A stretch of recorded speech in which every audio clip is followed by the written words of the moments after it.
Today we have Richard Lynn, aka Dickie Lynn from Key Largo, who I had the pleasure of meeting 2 weeks ago. Recommended a wonderful place to have a fish fry on a Friday in the Keys, which I got to tell you, it was unbelievable. It was really good. And I will definitely head down to Florida City again. Dicky is a great story. He's been involved in the criminal justice system. He had a book written about him, The Trials of Dickie Lynn, which I've read. Even about 2 years ago, I think I read it. And here today to talk with him and discuss his life and more important, his future, and when we're going to go have a fish fry again, because I really enjoyed it a lot. So anyway, Dicky, welcome. And it's great to have you on Justice Then, Justice Now. Well, it's great to be here, and I'm very happy to be here. And it was a pleasure meeting you a couple weeks ago. And I think you're working for a great cause, and that's a wonderful thing. We need reform in the system. Thank you very much. Yes, we do. That's the whole purpose of this, is to get a discussion going on criminal justice issues then and now. We have everybody from different spectrums and perspectives of the system, and more important, if there's a way to fix it and make it better, I think for everybody, that's the main thing. As I told you, I majored in this in grad school, and it's always had my interest, the whole spectrum. Anyway, usually I started out is if you could give me your background, a little bit about yourself, and how you ended up in the Keys. I know the answers to this, but our viewers would definitely like to hear it. Well, I ended up in the Keys. I was born in Michigan, and my father had very bad bronchitis, and so he was very susceptible to catching pneumonia. And the doctor told him he needed a warmer climate. So he packed us all up, and we moved to the Keys in 1958. And I was 4 years old. And we started, just my father started a smoked fish business. And in 1960, it got wiped off the map in Hurricane Donna, and it was moved to another spot. And then my father, after a few years of smoking fish, he was a carpenter also, and he got his contractor's license and was building houses down here. And I grew up down here my whole life. From the school I went to was kindergarten through 12th grade. There was no junior high, senior high, all that. It was just one school, Coral Shores. And we live on an island, so everybody knows everybody. Everybody knows everybody's business. Everybody, so it's a very small, little cliquish place.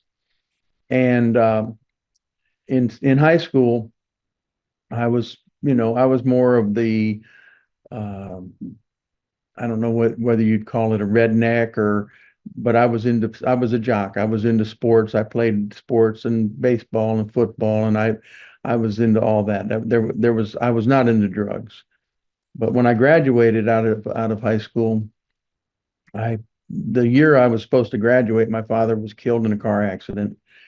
And so instead of putting a burden on my mother, because we didn't have a lot of money, she was a waitress. And so instead of putting a burden on my mother, I started construction.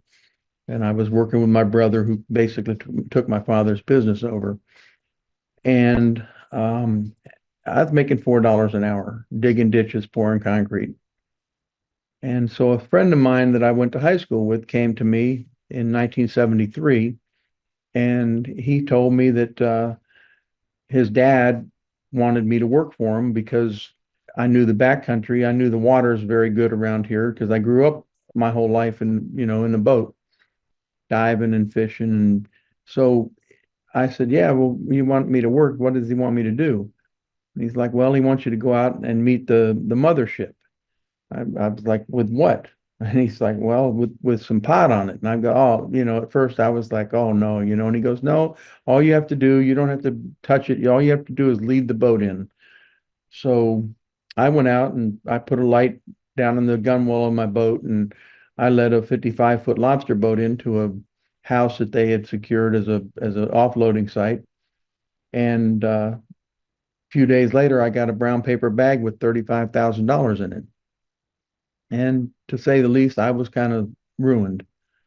I didn't want to, I was recently married, and I didn't want to tell my wife because I thought she would just flip out. So I did, I don't know, 4, 5, 6 trips, whatever it was. And I saved up all the money. And when I finally threw the money out on the bed and said, here it is, she kind of freaked out. And what did you do? Rob a bank? What happened? She was panicking. And I said, no, and I explained to her what I was doing, and, that it was marijuana and it's okay. And that was that. And I was, we decided I'd stop when I made $250,000. Well, when you are in a business like this and the money's coming so easy, back then there were no customs, there were no DEA down here. There was Coast Guard, Marine Patrol, and the local police. And I went to high school with all the local police guys, so of course they were on our payroll. We had the Coast Guard, we had everybody. And there was not much risk involved. And back then, if you got caught, heck, guys were getting caught on boats with 25,000 pounds and doing 5 years. It was, there was no sentencing guidelines, and it was a lot different than it is this day and age. This day and age, a guy can be on a corner with a handful of drugs in his hand and end up getting 40 years, or sometimes life.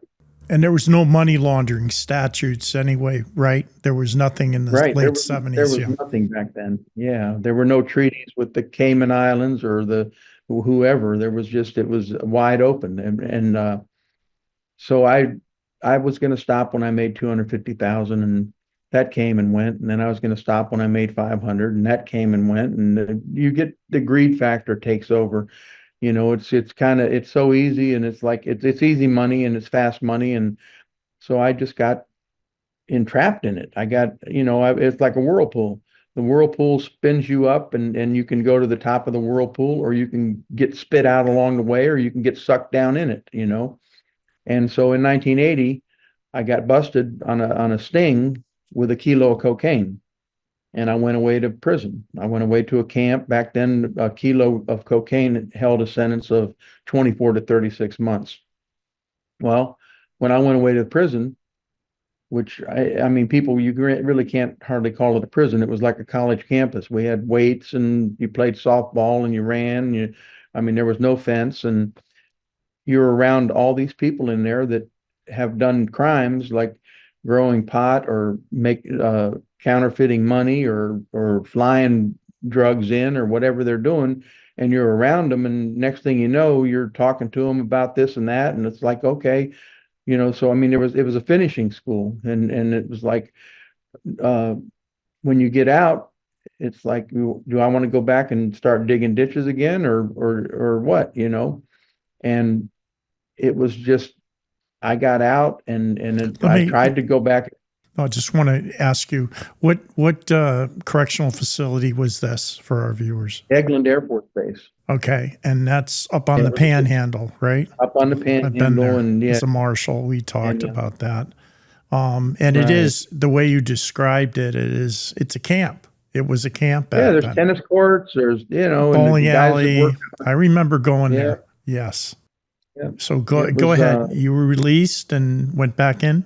I was released, and I started doing construction, and somebody came to me and said, "Hey, do you want to do a trip? I'll pay you $250,000." And I was like, "Yeah, I'm in." And so I went down. Took a boat, went to the Bahamas, brought back a load of cocaine, and then that load of cocaine went into another one, and I did 3 or 4 trips, and we had bought a hunting camp in Alabama, my partner and I, and we went up there one time, and the guy was like, one of the guys, one of the owners of the trips that we had done with the cocaine. He was like, why don't we just fly it up here? And so we started flying it up there. We had worked in Belize, and we had a connection in Belize to stop and get fuel. And so we started flying it into Alabama. And Alabama was, by the time this rolls around, we're talking like 1985, 86, 87. And it's a lot different than it was in the Keys in 1973. In in the Keys, then now they had DEA, they had customs, and they were doing interdiction in the Keys quite heavy. And so the radios that we listened to, the scanners and everything we listened to would be squawking all night long. They'd be chasing people. Everybody was, there was different people trying to do different organizations trying to bring in drugs. They'd be chasing people all over the place. We'd go up to Alabama with the same scanners and same frequencies and plug them in, and it'd just be flatline. There'd be nothing. You would hear nothing, and so it was like we went back into the 70s in Alabama. There was nothing there, nobody there to stop you. And so we started working there. And all I ever did with the drugs was transport them. I brought them from point A to point B, and I handed them off, and I collected the money for it. Where was this in I wasn't. Alabama? What part? It's in a. We were bringing it into a little strip called Demopolis, Alabama, and it's right outside of Livingston. It's about 30 miles from Meridian, Mississippi. And so we were refueling the airplanes in Belize. We would leave Miami, fly across Cuba, land in Colombia. It'd be an 8-hour trip, and then we'd fuel up in Colombia and put the drugs on and fly to Belize, which is a 6-hour trip, put fuel on there, and then to Alabama was 5 hours. And we would come right in through Mobile Bay, right on the deck. And then once we got by the Mobile airport, we'd fly up and raise up to 2,500 feet and fly up to where my hunting camp was in Demopolis. And it was, back then, it was fairly easy to do. The only thing you had to worry about, we'd slow down when you'd get 100 miles out. We'd get down on the deck and slow down, and we'd look like a helicopter that was flying people back and forth to the oil rigs, at night out there. And it was fair, it was very easy to do. There was it wasn't, you weren't getting chased all the time. The only time we ever had any problem with anybody jumping on us was there was fog. The whole Bay of Gulf was fogged up, and the pilot had to climb above the fog, and he went up about 2,500 foot, and they picked him up on NORAD when he broke the ADAs, and so they scrambled jets on him, and they couldn't ID him, and he was only doing 100 knots, so they came by him 2 or 3 times in F-16s and tried to ID him, but it was pitch black, and he didn't have his lights on, and so they said he was a high wing single, and they returned to base, which was in El Paso. Okay, And that was the only. Go ahead. Let me just ask these questions. So most of the marijuana smuggling in that was in the late 70s, and it was coming out of the Bahamas into the Keys. No, the marijuana was coming from Colombia. Okay. They were bringing shrimpers. Yeah. Okay. Coming in that way. How did you get involved in the air smuggling business? How did that come up? How did you learn the trade with that?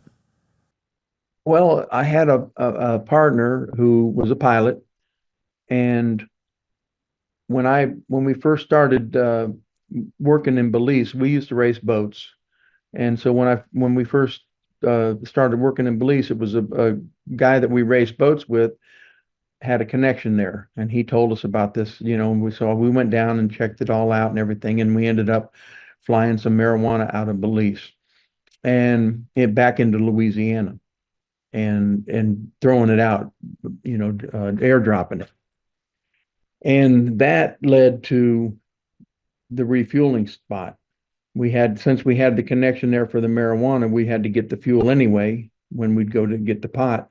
So we ended up with the same same spot, same strip and everything we were using down there. We had two or three different strips we were using, and we used the same people that we used when we were picking up pot, but we didn't pick it up. We were stopping there to just get fuel, and it would take 20 minutes on the ground to get the fuel, and then we'd head into Alabama with it.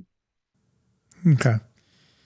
All right. And now let me just ask, and I'm very interested. I didn't get into the drug investigation business until 1993. Okay. Prior to that, I told you before I was a marshal, and we'll talk about the institution later and that in the conversation. And I was in fraud and money laundering before I went into the narcotics field. Was this, if you could describe, was this part of, like, there's a movie with Tom Cruise that Barry Seal. Yeah, with Barry Seal. Did you run into these kind of people in your trade, or? Oh yeah, Yeah. I did absolutely. I never met Barry Seal, thank God, but he flew basically the same airplanes we were flying. We were flying Panther Navajos, and he was, from what I've heard, and from people that knew him and that I met later on, he was a very good pilot. He didn't look like Tom Cruise. He was heavy set, but I think the movie that they made was pretty much on point as far as his life and what he did. Okay. And did you who was the what group of the Colombians was there? Was it Carlos Later's territory back then, or No, Ochoa? Carlos. Yeah, it was the Ochoas and Pablo Escobar. Okay. Yeah, and later he was gone. I think he got busted in '86, if I'm not mistaken. I think his whole empire in the Bahamas at Norman's Cay and everything. I think that all crumbled around 1986. Okay. And with this now, one of the things that I worked for Customs, as you know, uh, we have an individual. His name is Charlie Jordan, and he was involved with corruption within Customs and that. Did you have the opportunity to meet him? Yes, I did. I He know worked for us. our viewers that are going to be in Customs. This is was quite a turbulent period. I came in 1988 to Customs, and his name was thrown around. I think he was still a fugitive back then. But if you could explain your interaction with Charlie Jordan, that would be very informative.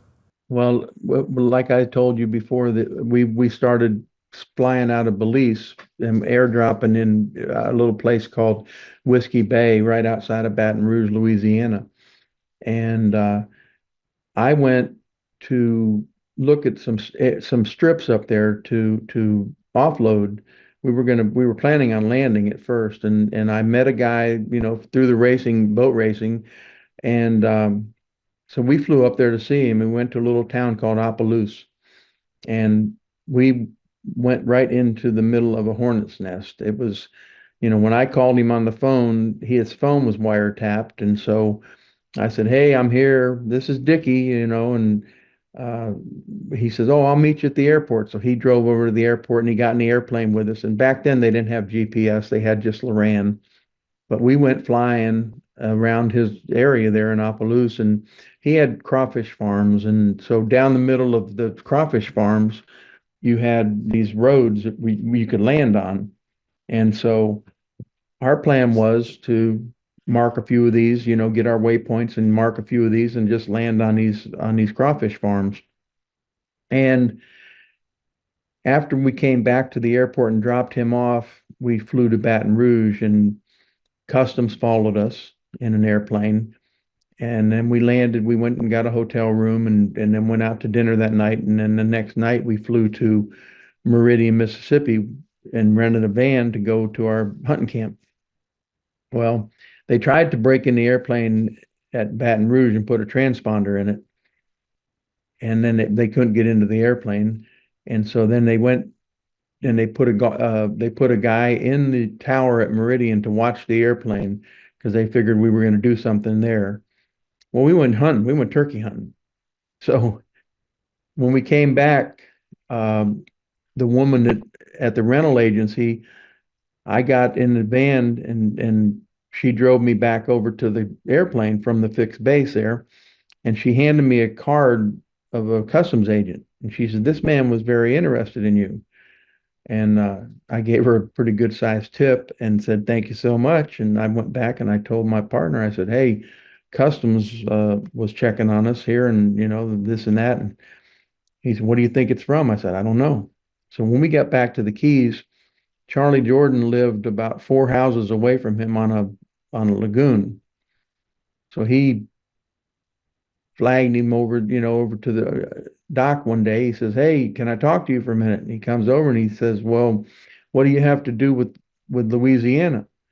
And of course, my partner was like, "Well, nothing. What are you talking about?" And he threw down the investigative reports that had been generated by all the agents that had been tracking us and following us around. And he said, "Well, read that and tell me it's nothing." And then he says, "I want to work." And when my partner came to me and said that he wanted to work, I was like, "Oh, you got to be crazy." He's the head guy. And he goes, "I'm telling you, he wants to work." So he ended up, we would do airdrops in the bay behind, back here in the Keys. We would do airdrops, and Charlie Jordan would be on a bridge. And when the airplane came across the bridge, he'd tell him, "You're clean and green, everything's good." And he'd be talking to us on the radio, and he was very corrupt. So how would he do this? Would he have the customs radio and your radio Yeah. and And he'd he would talk send his to, guys. tell me how it worked.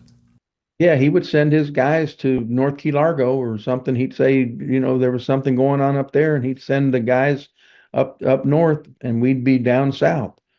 And they wouldn't be out there. He would just say, I mean, he knew when they were going, he knew their schedules, and he would tell us, when the AWACS was up, and he would tell us who was flying, and yeah, he would tell us everything. He was. Hmm. Wow. Because, his exploits are within the agency. There was a lot of, he was a fugitive and quite frankly, an embarrassment to the U.S. Customs Service, for this kind of thing that was going on. Plus, he put the agent's life in danger and the Marine Division, too, because of doing this. So, okay. So go ahead. So you were talking about setting this up in Alabama and in the area and everything coming in. What happened and where did things go wrong? Well, nothing ever really went wrong. I mean, as far as what went wrong was I got busted. But really, I mean, as far as I never really got busted in the middle of doing anything. It was all, people saying this, people saying that, and they made a case by proffering these people and debriefing these people. I never, it's like a bank robber goes into a bank and robs a bank, and a dye pack blows up in his face, and he's painted red, and he comes out, he's guilty of robbing that bank. You don't need anybody to say, yeah, that's him, he did it. But I was never caught with my hand in the cookie jar. I never got caught with any drugs, and it was, and I was guilty of what I did. I know, I tell people, I said I was guilty of smuggling drugs, but I wasn't guilty of smuggling what I was charged with. That the amount of drugs that I was charged with, I didn't do that. And then, you take, when you go to trial and your people that you worked for, you brought trips for, are testifying against you on the stand, and they're trying to say that you're the big guy, and I wasn't the big guy. I was just a guy that offloaded airplanes and brought airplanes. It wasn't my drugs. I didn't own the drugs. I was getting paid to transport the drugs. And they make you out, they want you to be the kingpin, And I guess it's better for them. The press is better if they got a drug kingpin than if they got an offloader. And I was I was made the poster boy there. I was like it was me. And I ended up getting really I got the only life sentence out of the whole. There was 28 people finally got arrested in my case. This was a CCE case, continuing criminal Right. enterprise, Yeah, and when I it got just came into effect, right? It was fairly right in new. 1987, and that was when the new law came into effect. And I had a good lawyer, and we fought. They offered me a deal if I would plead guilty and testify against my friends and everything, that they would give me a life sentence. And I, first off, I wasn't going to testify against my friends, and secondly, a life sentence isn't a very good deal. And so I had to go to trial. I was, I was forced to go to trial. And after the 6 weeks of trial, it was like when I was found guilty of 7 out of 17 counts, my lawyer was like, "Well, we did pretty good. We won 10 counts. You got acquitted of 10 counts, and the one count one that was the CCE, that was a kingpin statute, you got acquitted of." He said, "So at least you're not facing life." Well, they use acquitted conduct. The judge uses what's called acquitted conduct. They've been using it for 30 some years. And what acquitted conduct is they go by a standard that's a lot lower than the uh, beyond reasonable doubt. The standard that they go by is the preponderance of evidence standard. And so at my sentencing, even though I was acquitted of being the leader, the judge enhanced me, saying by the preponderance of the evidence and by everybody talking in court saying this and that about me because they were trained to say that, he felt that I was a leader. So he gave me 4 points. I started out at a level 36, which is 50 kilos or more. And 36, it holds a sentence of about 26 years. So I go and I'm automatically a 36, and now I've got 4 more points, which puts me at a 40. Then I get 2 points for carrying a firearm, which I didn't carry a firearm. And the judge, by the preponderance of evidence, because one of the one of the cooperating individuals said that I had a Uzi in the trunk. Well, I was in a Suburban. There's not a trunk in a Suburban. So, I mean, it was just something to better his testimony and make him look better. And so I got 2 points for that. And then I got 2 points for obstruction of justice because I was hiding assets when in fact I gave all of my ex-wife was indicted because I wouldn't cooperate. So they charged her with money laundering. So as part of her plea agreement, we gave them all the assets that they had taken. And so I'm now a level 44. Well, the highest the level goes in the guidelines is 43. That's a life sentence. And so I got life on 7 counts. And to say that the sentencing is draconian is an understatement, because if you get a 10-year sentence, after 5 years, your life has changed quite dramatically. Your wife's gone, your kids are calling somebody else daddy, and your money's gone. The lawyers have got your money, and then you do another 5 years on top of that. So those 10 years would be pretty hard on you. But then when you give somebody a life sentence where you have no hope of ever getting out, because the life sentences that are today, they're not a old law sentence where it's a 30-year sentence was a life sentence before under old law. You were eligible for parole in 10 years, and the most you had to do was 30. But nowadays, you have to die in prison if you get a life sentence. It's life without parole. And so the sentencing that they do today is just, I mean, it's so unjust and so unfair. It doesn't fit the crime. I know if there's a heinous crime, I understand why you would want to give somebody life to keep them off the street. But in my case, And a lot of people that I know that are friends of mine, we never hurt anybody in our life. We didn't shoot people up. We didn't kill people. I mean, I had murderers that I was in prison with that got out before I got out. You know, that and they killed people inside the institution also, you know. And I was around that type of individual most of my sentence.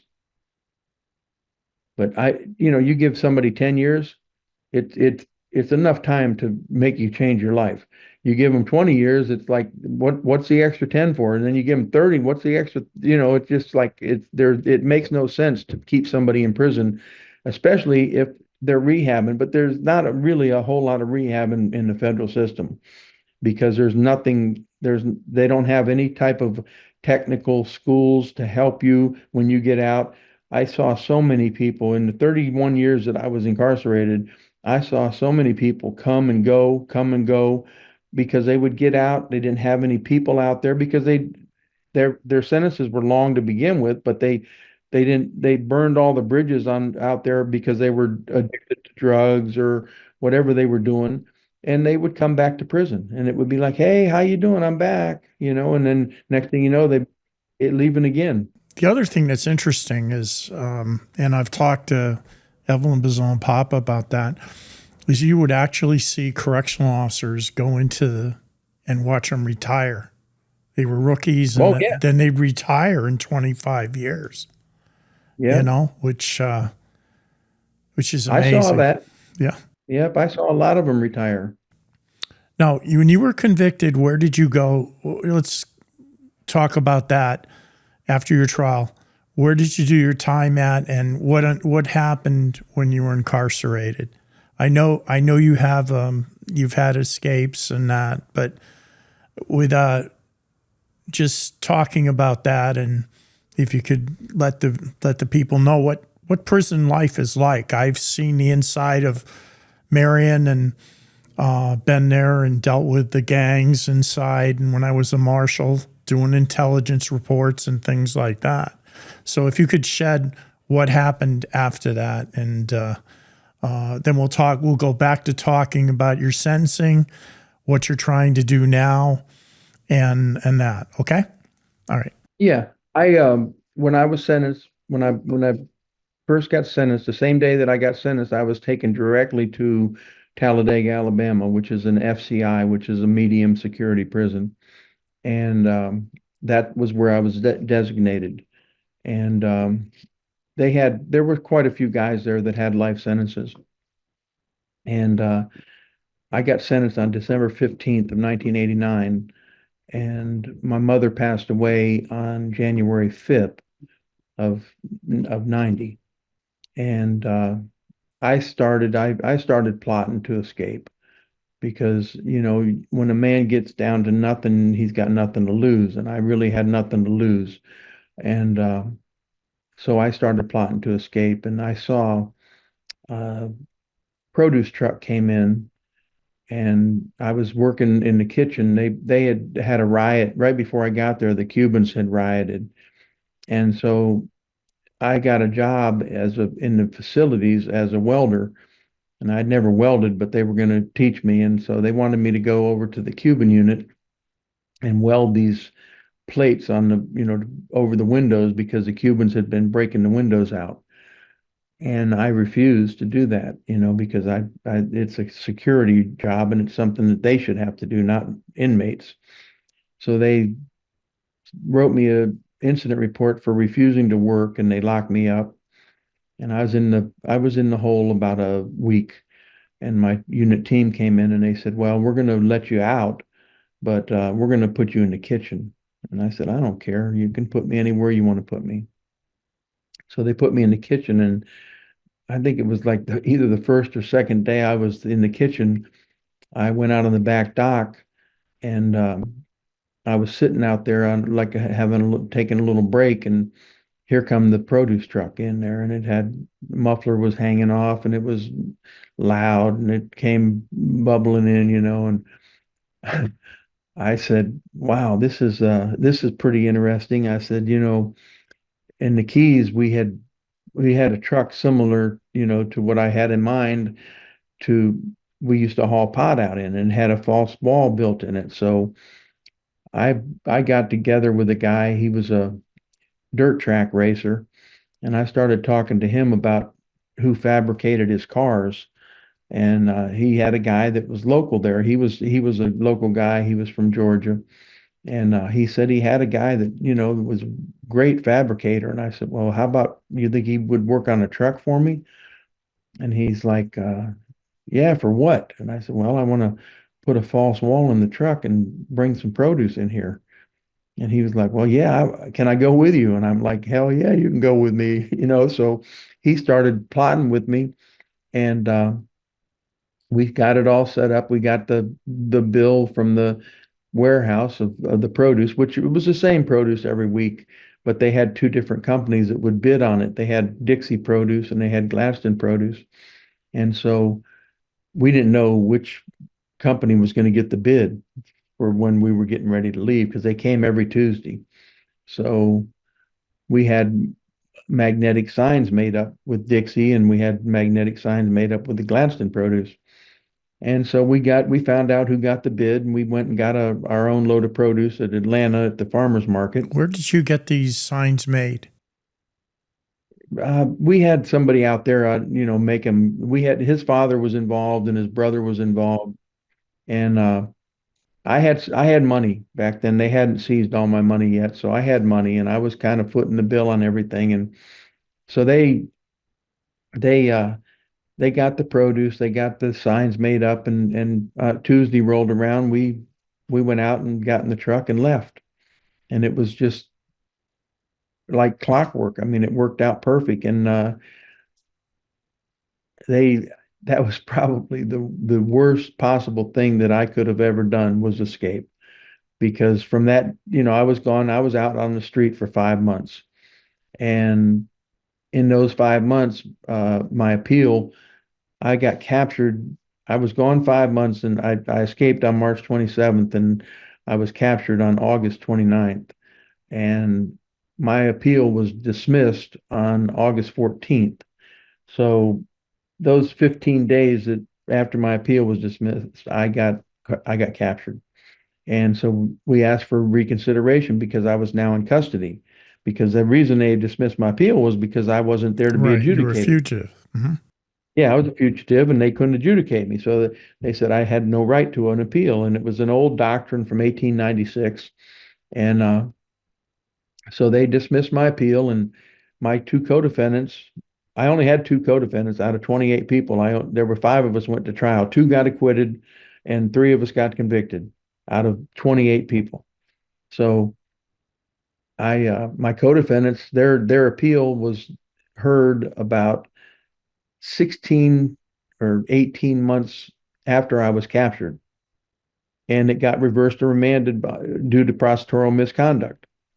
Now, if I hadn't escaped, I'd have been right there with them, and I'd have been home many, many years ago. And that, it's a coulda, shoulda, woulda thing.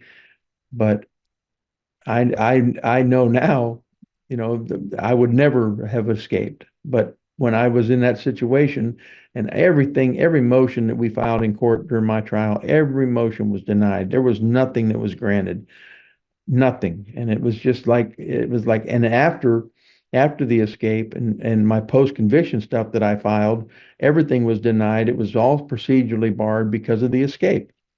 So I had nothing coming from the court, period. Yeah, it was not good. The escape was a bad plan. So how did you get captured? I got captured. I had put money away overseas, and I contacted my friend that had helped me put the money over there. And it just so happens that he was in the process of thinking it was his money, and so he told me I couldn't go near it. It had been froze. So I couldn't go and get a job anywhere and work anywhere, and I didn't have money. So I started putting together a trip. And Pablo Escobar was still alive. He didn't get killed until 93. And so I started putting together a trip, and I got hooked up with a DEA informant and a customs informant. and I'm sitting in a restaurant having lunch with these two informants, and neither of them knew each other was an informant. And yeah, yeah, and there was a $50,000 reward on my head, so I was a prize for this guy, the customs informant, and and the DEA informant was a rogue. He was lying to his handler that, we were bringing the drugs into El Paso, Texas, and this and that. And they were going to steal the drugs. It was just completely a mix, bad mix, bad. I went out of my domain and I got with the wrong people, and I ended up getting captured over it. Okay. And what happened after that? After you were captured? After that, yeah, then I went to since I left an FCI on the escape, my security was jacked up, so I went to a penitentiary now. I went to Terre Haute, and when I got to Terre Haute, Indiana, I started plotting again because I was not giving up. I was trying to get away because that was the only hope I had. So I started plotting again. I got my sister involved, and I got with a guy that I thought was a good guy. And of course, my character judgment had a big flaw in it with this guy too. And he was telling them everything that was going on. So I mean, the escape was doomed from the day we started plotting it. And I think he had a 30-year sentence for a CCE out of Michigan, and he ended up getting that squashed by setting the escape up and getting me busted, getting my sister busted, getting this other friend of mine busted. And so from there, the next stop was Marion, which is they built Marion to take the place of Alcatraz. And so I went to Marion, and I'm in Marion for about 3 years, and it's locked down. You're locked in your cell for 23 hours a day. You said you were there, so you know Yeah, how it the is. control unit. I know exactly. It's And yeah, yeah, but that was the top of the line back in the day. And you had 23 and a half hours and a half hour exercise. Yeah. yeah. Your exercises in a little dog kennel, Right. area. Yeah, it was a very nasty place, and you're around a bunch of very dangerous people too. Um, it's probably the most safest place as far as the guards go, because when you're out of your cell, you're in handcuffs if you're around an officer. There's always two of them. But even at that, they still had two guards murdered there I in remember that. 1983. Yes. Yeah. 83. And from there, when they opened up ADX in Colorado, that I was transferred there, and basically they just moved everybody out of Marion to ADX. So I was moved to ADX, and I did about 3 more years there and before they transferred me out, and then they sent me to Atlanta. And from Atlanta, uh, they trumped up some kind of an escape plot that I didn't do anything in Atlanta.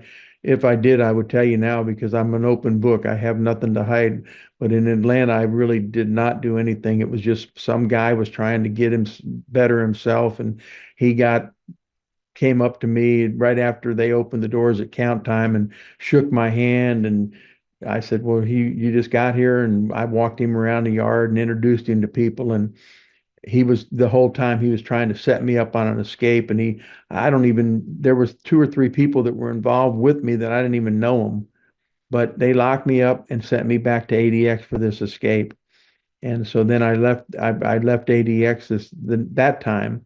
I ended up doing like 10 years total in ADX in Marion. Tell And our viewers what ADX is. ADX it's AdMax. It's the prison that's in Florence, Colorado. It's probably the most secure prison in the country or in the world. I mean, that's where they keep the terrorists. That's where they have the Trade Center bombers. They have Eric Rudolph. They have a lot of the Chapo's there. El Hmm. Chapo's there. All the high profile gang members are there, and it just cuts your communications with the outside world off completely. You are there is nothing. You get one phone call a month, and I mean it's not a good place to be. And so I left there and went from there across to the penitentiary, and I left the penitentiary and went to Coleman, Florida, and I was in Coleman, Florida, and that's where I ended up. I ended up coming home from Coleman Okay. on a compassionate release. Yes. We're going to talk about that, and you had the support of the DEA agents involved in your case, and I think that's important too. We talked about that. And if you could go into when you went to Coleman and what led up to your release. The I had filed a couple of times. I had filed a pro se motion for compassion release, and it had been denied. And then um, the professor, her name is Katie Tinto. She's the law professor at UC Irvine in California. And she read about, I had a lot of support from the Keys. Like I said at the beginning of this, the Keys it's a small place. We live on an island. And back in the day, I I don't know if you'd say I was a bank, but I gave a lot of people money. Anybody that came to me needing anything, a car, a house, a lot, whatever they needed, money for this, money for that.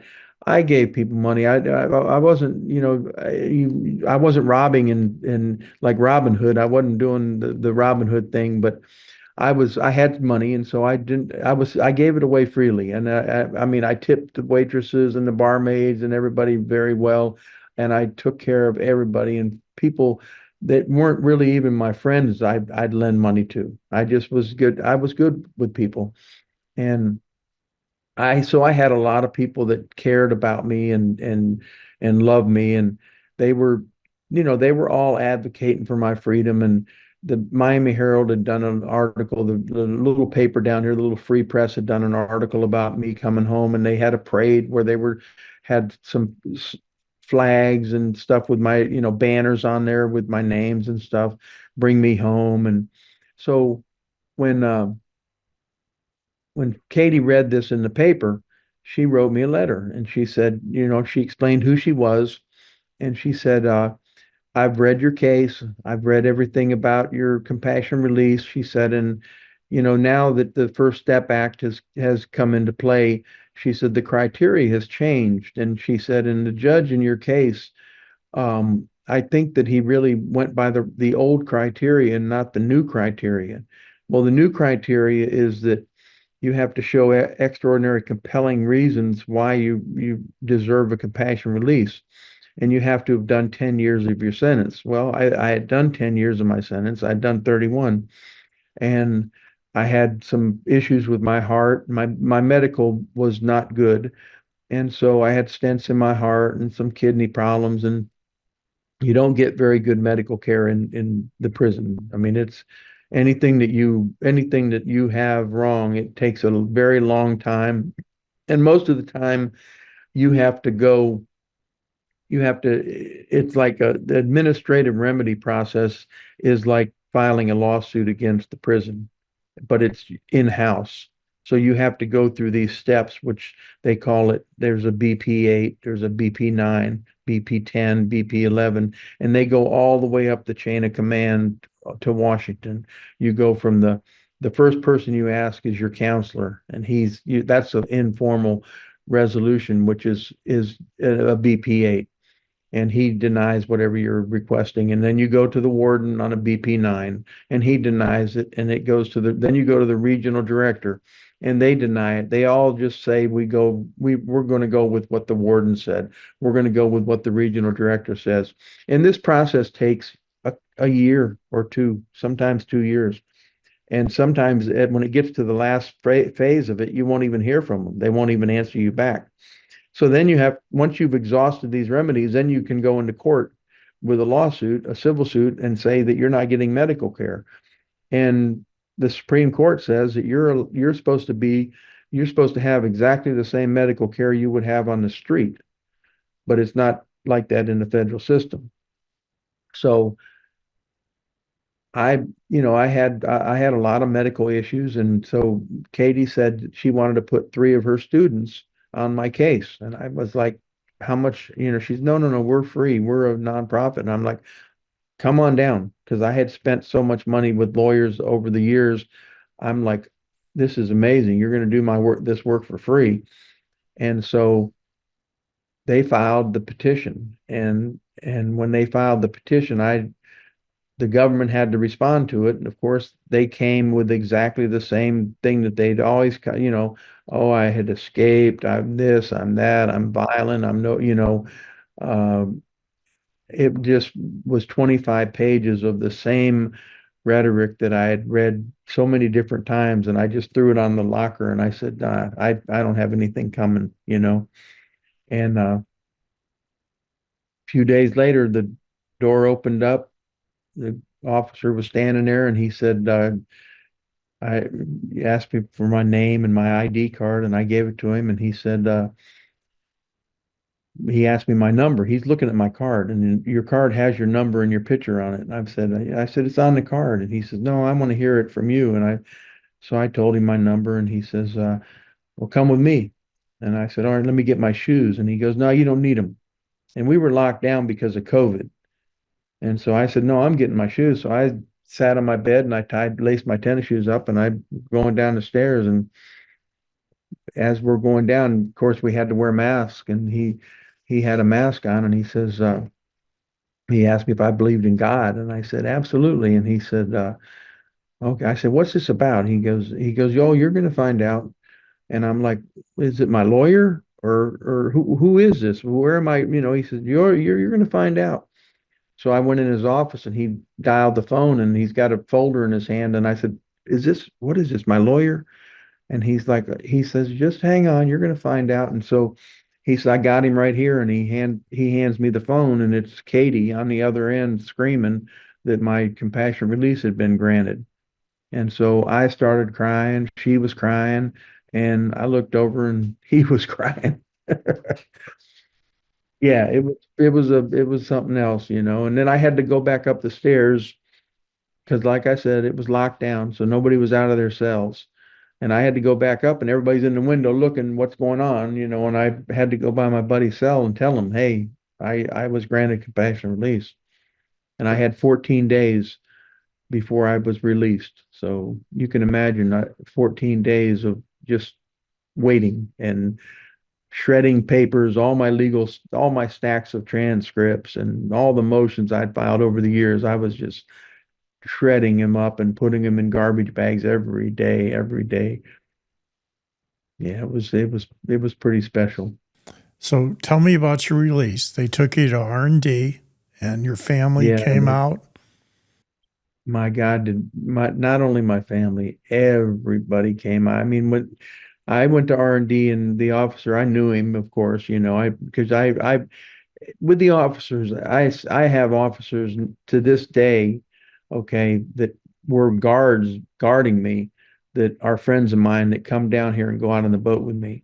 They were good guys, and I always treated them with respect, and they treated me with respect. And the ones that the ones like that, they're just like us. They're good people. There were some that tried to be hard nosed with you and be assholes to you. Excuse my French, but they tried to be bad to you. And those guys, I don't care about having a beer with them or taking them out in a boat.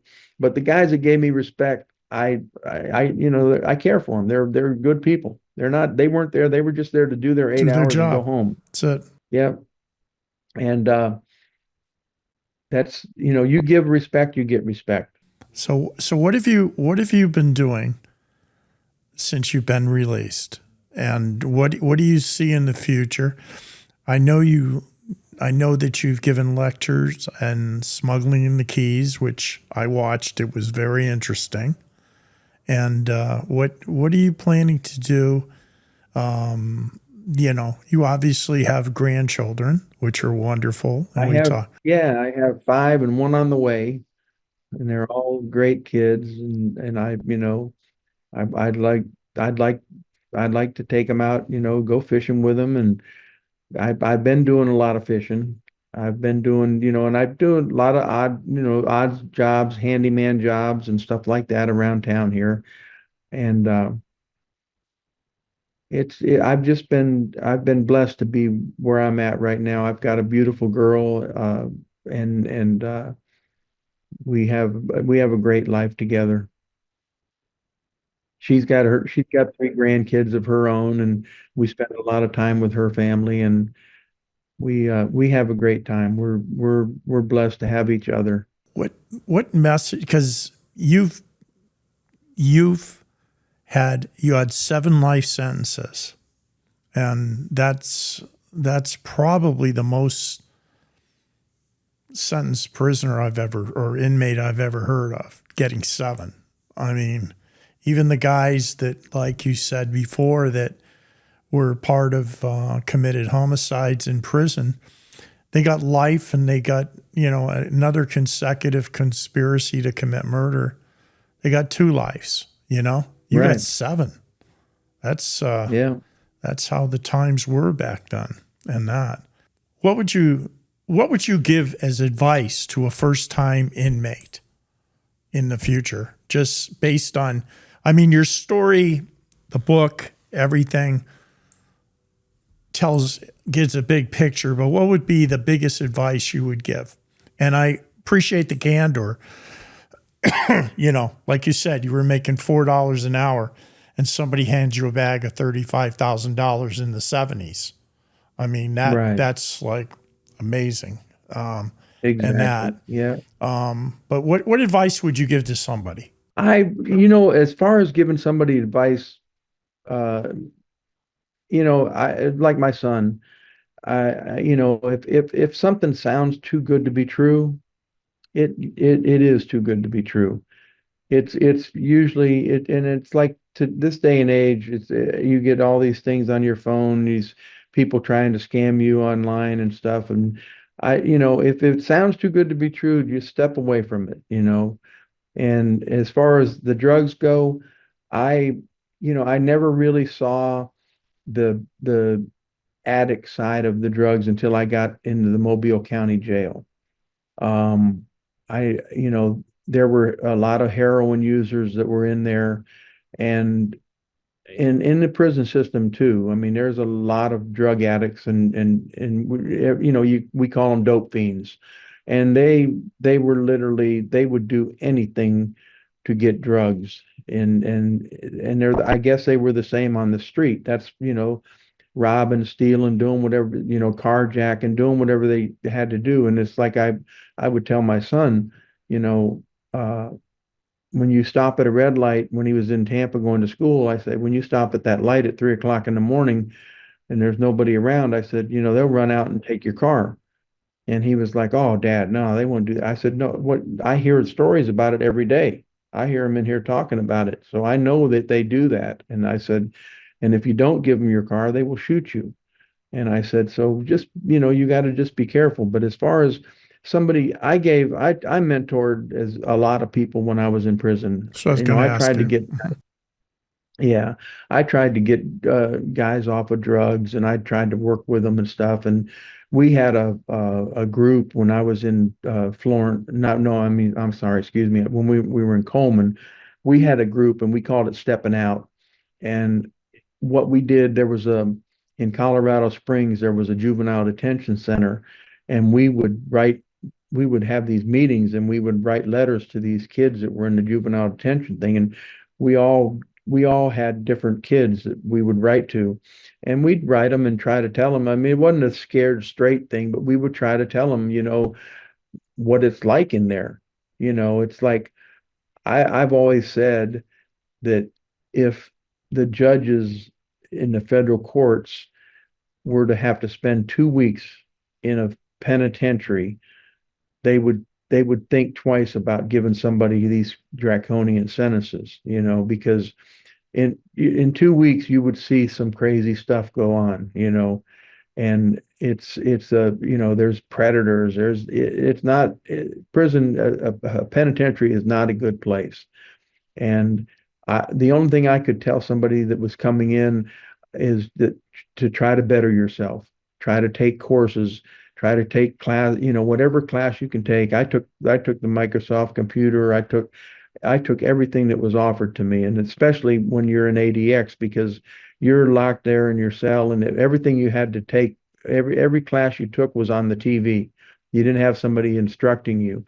But in penitentiaries or in FCIs, you have to have people teaching you. Other inmates will teach you. A lot of kids come in there, they don't have their GEDs, and that's the first thing you would want to get your GED, and so when you do get out of prison, you have something to fall back on.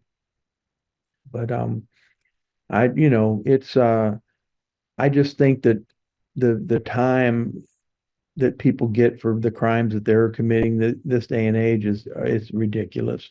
People there, I mean, there's still people doing life sentences for marijuana, and it's legal, what, 28 states, and soon to be legal, and it maybe even in the federal system. Yeah, the drug that's really poisonous today is fentanyl.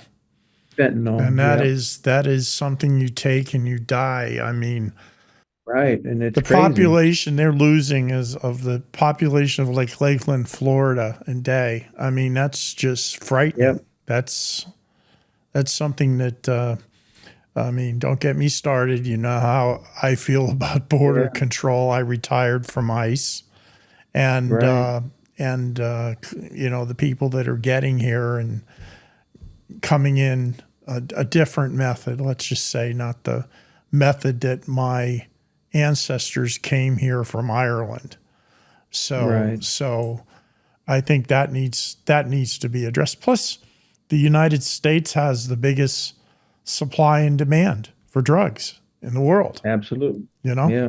so it's something that they hope to address. But no, I hope you'll come on again because we're having discussions on this. I've had everybody on here is a practitioner one way or another. One of the things that I felt was important in doing this is to have the whole spectrum.